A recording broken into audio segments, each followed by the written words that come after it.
So we'll start with Concordia St. Paul. Concordia. So again, if I can type, you can type, start typing the school that you want to look at, and it will filter down. Again, if you're new to this app, the blue line is the school that we're studying. And we have two different graphs here, so you can see some side-by-side comparisons of different. It comes in handy when we look at, say, revenue versus expenses growth or something like that.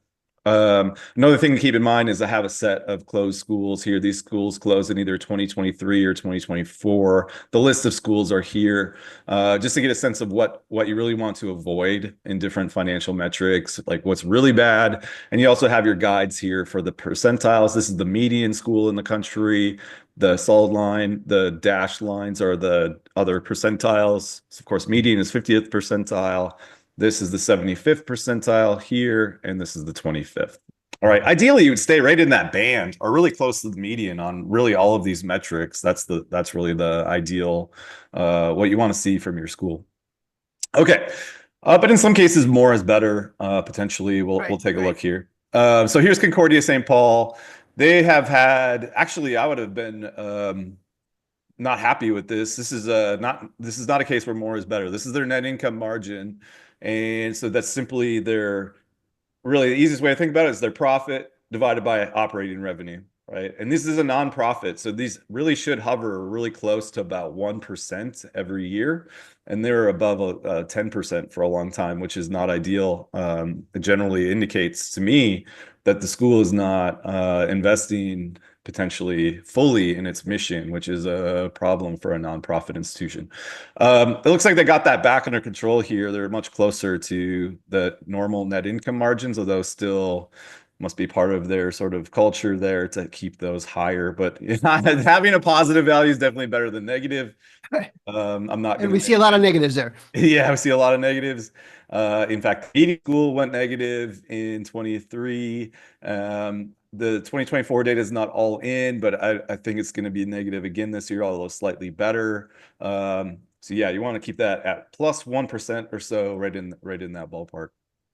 And of course, the cash flow from operating activities needs to be positive. Otherwise, you're going to have to borrow or sell stuff just to pay your payroll. And that is, again, not ideal and not sustainable. Schools that are closing are running net cash deficits from operations every year, basically, for or many years. I shouldn't say this. Actually, we have the data here where they have Yeah. positive for some of these, but the really went poorly for them towards the end of their life here, and that's what ended up killing the school. They don't have a lot of reserves in some of these cases, Yep. and yeah, when you can't make payroll, that's the end of the line for you. Okay, so they're looking good. They're positive net income, positive cash flow. That's excellent. Let's take a look at the next thing I like to look at is revenues over time versus expenses. And you can see, I believe, some very strong that's net tuition revenue. I'm going to do overall operating revenue. I'll show you that in a second. Total operating revenue and expenses. Okay. So their total operating revenues are up 66% since Oh, nice. 2016. That is excellent. That's probably one of the best in the country. So schools doing great with revenue growth. Again, the median revenue growth for schools since 2016 is about 21% growth. They're at 66. That's excellent. And the school is just growing, right? They've grown their expenses actually. I showed you on the previous graph that they had actually maybe an underspending issue. It appears they've fixed that quite a bit. Their expenses are up 77% and their revenues are up 66%. They still have a positive net income. It's exactly what, I would hope they would do, to sort of get that net income back to normal, invest in their mission, and keep having positive net income. That's exactly what they're doing. So excellent growth here for this school. I'll show you net tuition revenue. Again, probably one of the best schools in the country in terms of net tuition growth. It's up 73%. That is incredibly good. The median school's down a bit on net tuition revenue, which is, that's the pressure in higher ed that you're Yep. seeing. A key operating revenue for most schools being down is problematic. If you don't have an endowment, that's really going to be your main life source, right? And so those schools that have very small endowments, are not seeing revenue growth, and they're seeing expense growth with inflation and everything else. So it's putting a lot of pressure on their financials. But that is not the case at Concordia St. Paul. I will say this about St. Paul.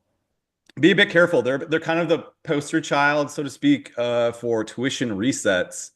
And I dug into this a little bit, and I actually, think somebody should say a lot more about this because it's a lot more complicated at St. Paul than just, oh, they did a tuition reset and their net tuition took off.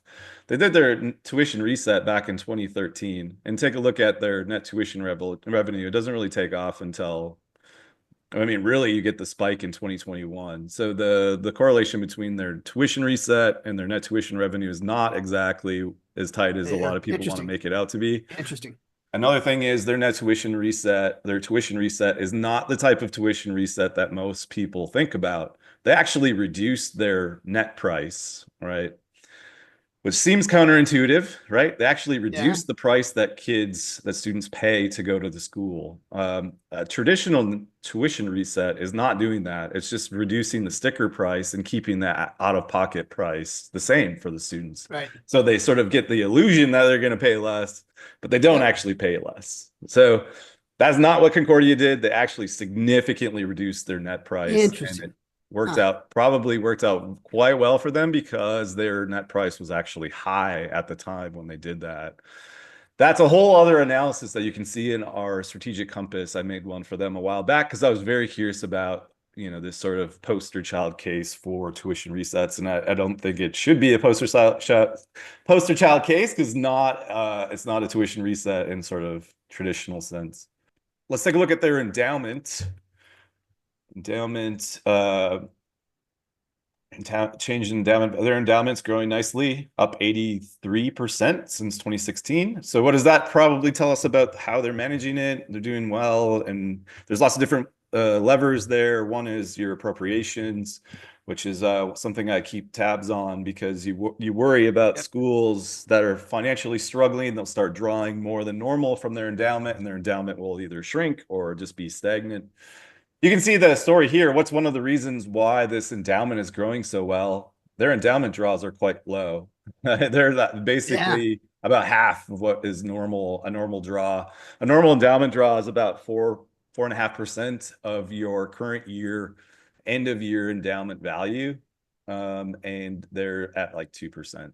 So median, very nice. Again, 4%. So their endowment's going to grow quite well because of that. There's other things to check here that CapEx, this school is not struggling financially. You can see, again, CapEx, you want that to be relative to depreciation. You want the CapEx spending to be a little bit above depreciation so that you're growing your property and equipment, your technology over time. You're covering any depreciation expenses, which are real expenses. These are not just made up by an accountant.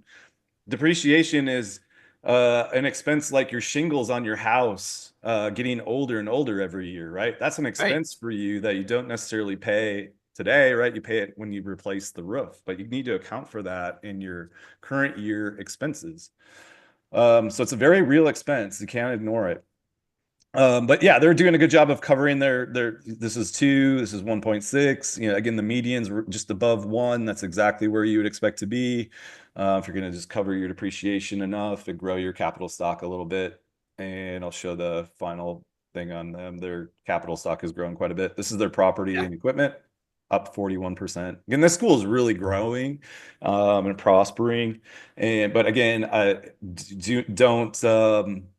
don't mistake this for completely attributable to a tuition reset. I would argue actually it was not a tuition reset at all. It was a very different policy that actually reduced the price, the net price, which is not a tuition reset in the sort of traditional sense.